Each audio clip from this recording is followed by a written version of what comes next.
컴퓨터. 네네, 괜찮습니다. 제가 말씀드립니다.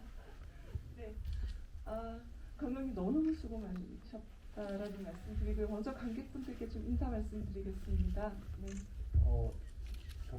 지난주에 부산에 왔었거든요. 그때 그 펀딩 해주신 분들한테 무대 인사한다고 왔었고, 이렇게 관객과의 대화 자리는 부산에서 처음이고요. 늘 이런 자리가 굉장히 반가워요. 반갑고, 오늘 궁금하신 거 있으시면은 뭐 어떤 게 됐든지 간에 질문 많이 해주시면 저희가 성의껏 대답해드리겠습니다. 감사합니다. 부탁드리겠습니다. 안녕하십니까, 박지현입니다. 제가 이런 이제 관객과의 대화를 다니는 건 좀 제가 생각엔 좀 어색한데, 저는 뭐 아시다시피 전문 배우도 아니고 잘생겼어요.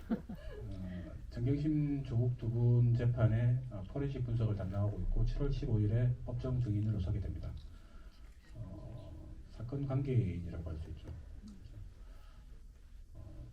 사건 자체에 대한 내용들이라든지 아니면 재판의 진행 상황이나 어떤 또 포렌식으로 밝혀진 내용들 같은 데에서 질문을 주시면은 하는 대로 최대한 답변 드리도록 하겠습니다.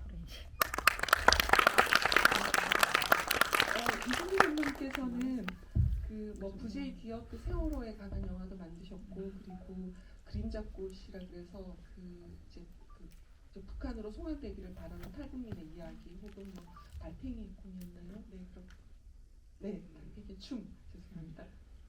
죄송합니다. 네, 그래서 사실은 이 장애인 부부의 사랑 이야기도 그리면서 이 시대 속에서 좀 이렇게 아파하는 인간을 좀 포착하는 능력이 굉장히 뛰어나신 것 같고요.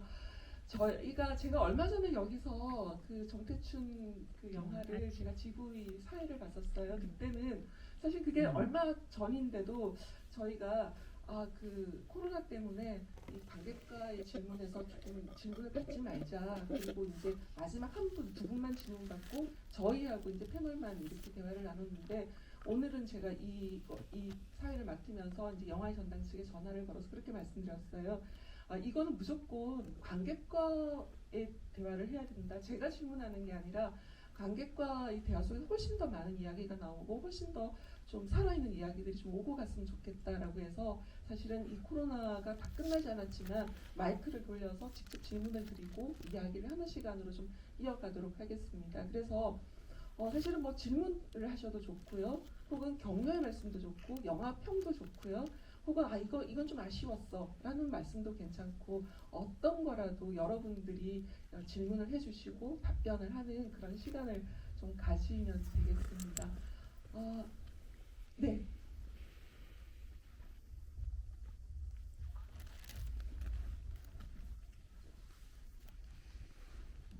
영화 너무 잘 봤습니다.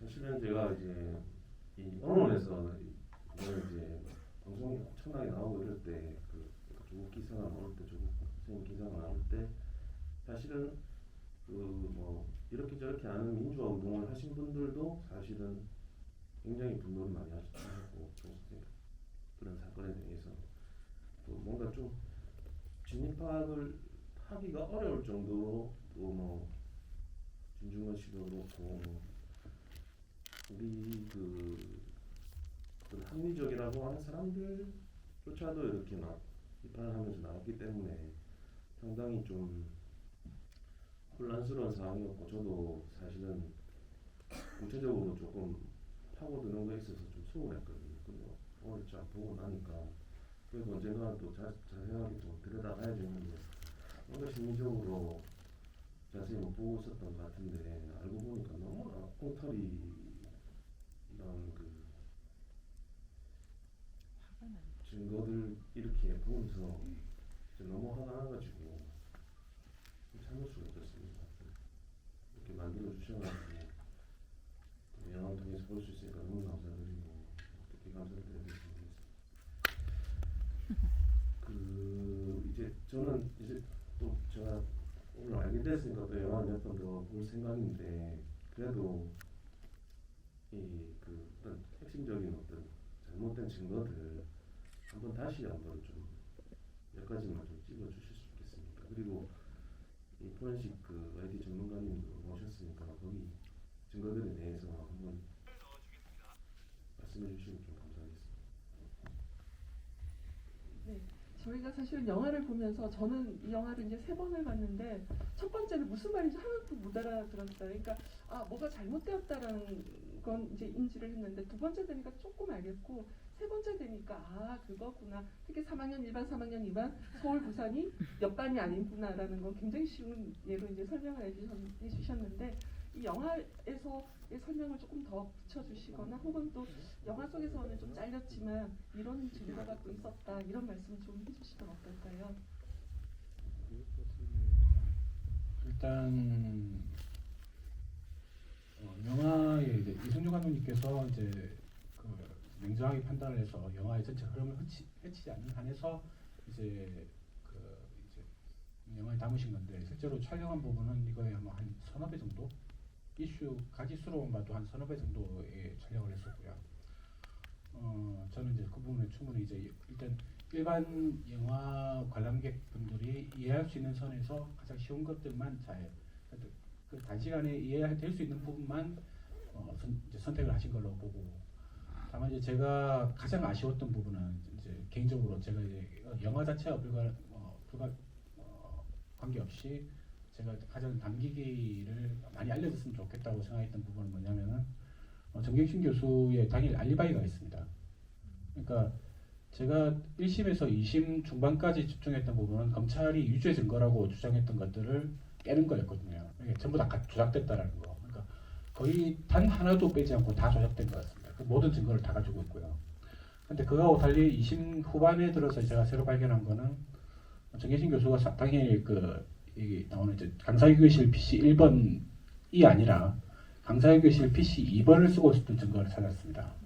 그러니까 두 개를 굳이 무리하게 추정을 하자면 정혜신 교수가 같은 자리에 두 대의 PC를 놓고 쉴 새 없이 왔다 갔다 하면서 웹서핑을 하는데 한쪽 그 PC 2번에는 정혜신 교수라고 특정이 되는 흔적들이 있습니다. 그러니까 동양대 관련 어떤 그 행사 준비를 하던 문서를 열어보는 적이 있고, 또 심지어는 이제 뭐 여러 가지 종류의 어떤 중년 여성 원피스를 찾아보는 적이라든지 이런 것들이 누가 봐도 이 가족 중에서는 정경심 교수밖에 없다라고 볼 수밖에 없는 그런 흔적들이 있는 PC가 있는 반면에 검찰이 주장하는 표창장이 만들어졌다는 그 PC 1번에서는 누구로 특정이 되지 않는, 누군지 추정도 안 되는 그런 그 일반적인 뭐 다음 웹페이지를 열어봤다든지 이 정도의 흔적밖에 없었거든요. 그래서 그걸 제대로 평가했었다면 당연히 무죄가 나왔어야 되는. 원래 이제 아시다시피 형사재판에서는 무죄를 증명할 필요가 없거든요. 피고인은 무죄의 증거만 깨면 되는 건데 그걸 넘어서 무죄 사실까지 증명을 했는데도 불구하고 항소심 판결문에서는 피고인 측, 변호인 측 포렌식 증거에 대해서는 그 가부에 대해서 검토하지 않겠다라고 그렇게 판결문을 써놨습니다. 그러니까 고의적으로 무시하겠다는 그런 게 되는 거고, 이게 저도 이제 그 이후로 그게 너무 황당해서 이게 말이 되는 건가 싶어서 법학 관련까지 다 찾아보고 있었는데 위법 판결입니다. 그런 거네요. 그러니까 합리적인 증거를 검토하지 않고 배제하는 경우, 그리고 비합리적인 증거를 유죄 증거로 판단하는 경우, 두 가지가 모두 이제 위법의 대표적인 사례입니다. 판결에서요. 그래서 그런 줄 알면서도 재판부 그렇게 할 정도로 유죄 판결을 내리기 위해서는 그 증거를 무시할 수밖에 없었다라고 저는 보이고요. 그 외에도 잠깐 이제 뭐 얘기 나온 김에 이제 포렌식 부분에 대해서 이제 뭐 제가 조금 설명이 부족했다고 생각되는 부분이 있다면은, 여기 이제 IP 주소권 외에 그 검사가 이제 법정에서 PPT 문서로 이제 조작 시연을 한 그게 나오지 않습니까?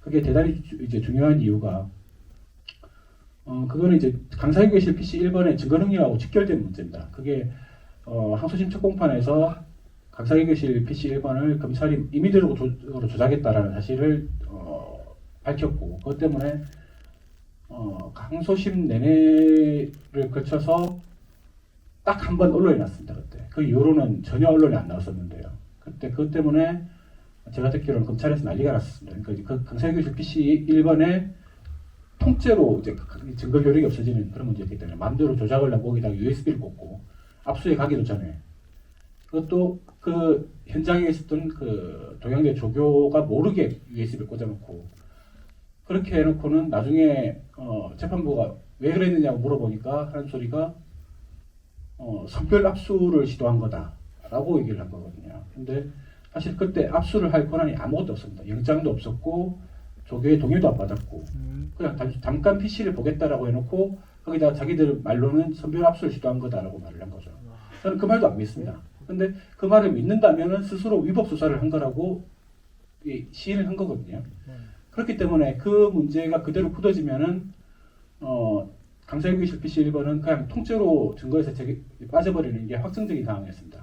근데 그걸 이제 무마시키기 위해서 이제 PPT로 그렇게 말도 안 되는 장난질을 친 거죠. 제목 잘라내고 목차 잘라내고 내용 부분 가려가지고 엉뚱한 뭐 콤블리시도 아닌 이상한 해석을 해가지고 판사를 농락을 한 겁니다. 근데 판사들은 이제 그 자기들이 농락을 당한 사실조차도 이제 모른 척하고 넘어간 거죠. 그런 부분이 대단히 안타까웠고 그리고 전체 재판의 흐름을 한 방에 뒤집을 수 있는 그런 중요한 문제인데도 불구하고 제대로 평가받지 못하고 지금 알려지지 않았지 않습니까? 이게 영화에 실리기까지 뭐 언론 어디에도 나온 적이 없습니다. 이런 매 공판마다 항소심의 매 공판마다 새로운 검사 측의 조작 증거 이런 것들을 계속 찾아냈는데도 불구하고 언론 어디에서도 보도를 안 했었죠. 그래서 저는 항소심 판결 재판부가 마지막에 이제 유죄 판결을 내리는 이유를 어떤 정치적인 편향성이나 아니면 그런 것보다는 오히려 언론들의 그런 태도에 그러니까 뻔히 재판 중에 나오는 그런 무죄 증거에 대해서도 보도를 안 하고 담합을 해서 보도를 안 하는 그런 행태에 오히려 공포심을 느낀 게 아닌가 판사들이 그런 생각까지 또 했었습니다.